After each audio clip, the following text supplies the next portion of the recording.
Alright, here is our example on combining like terms. So, a frequently used procedure in algebra is the process of combining like terms. So, this is a way to clean up an equation and make it much easier to solve. In case you've forgotten a term in each single part of an expression.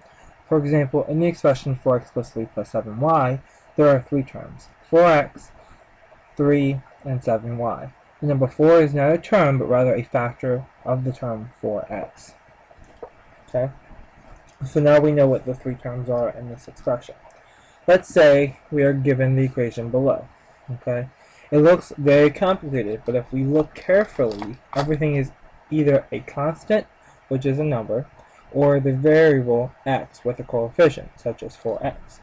By the way, a coefficient is the number by which a variable is being multiplied. The 4x is the coefficient. So eventually, this is why we are solving these types of equations. We will be solving these types of equations, and so it is important to know how to combine your like terms. So like terms in the equation are ones that have the same variable. All constants are like terms as well. So this means that 15, 10, 6, and negative 2 are all one set of like terms.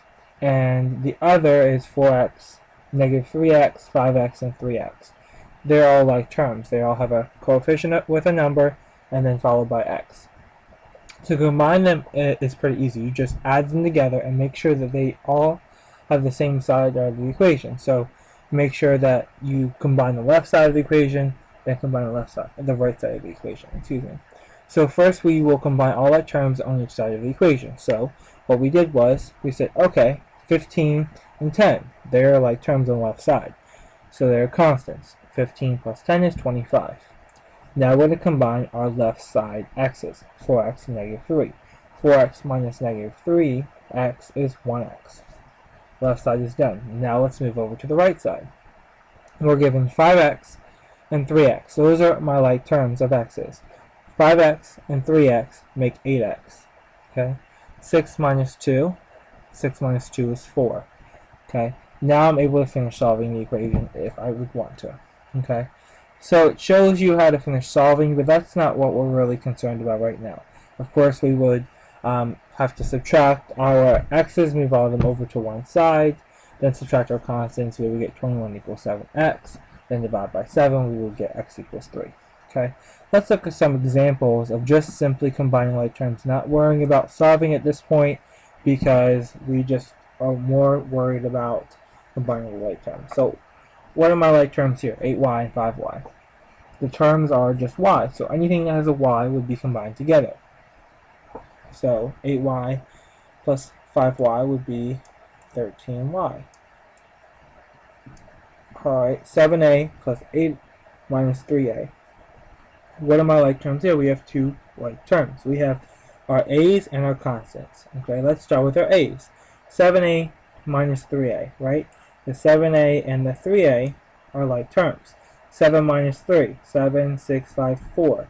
So we have 4a. And then, can we do anything with that plus 8? No, there's nothing else to combine it with. So we're just left with 4a plus 8. Alright, let's move over here. Number 3. 2h plus 3m plus 8h minus 3m. So let's look. So we have 2h. Is anything in common with 2h? Yeah. 8h. Okay. Anything else? Not with the h's, right? So 8 plus 2 is 10. So we have 10h.